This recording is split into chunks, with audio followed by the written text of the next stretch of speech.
વલસાડના Vapi railway station પર કીડિયારું ઉભરાયું હોય તેવા દ્રશ્યો જોવા મળી રહ્યા છે.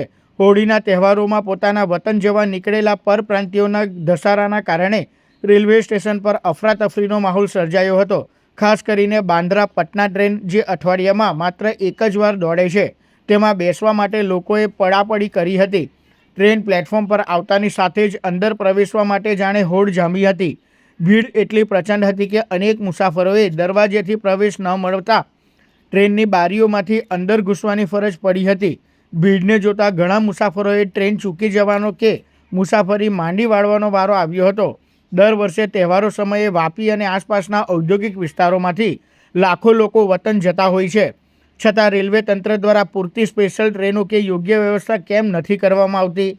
હાલ પડાપડીના આ વિડીયો સોશિયલ મીડિયામાં વાયરલ થઈ રહ્યા છે અને લોકોમાં રોષ જોવા મળી રહ્યો છે કે આ સમસ્યાનું નિરાકરણ ક્યારે આવશે.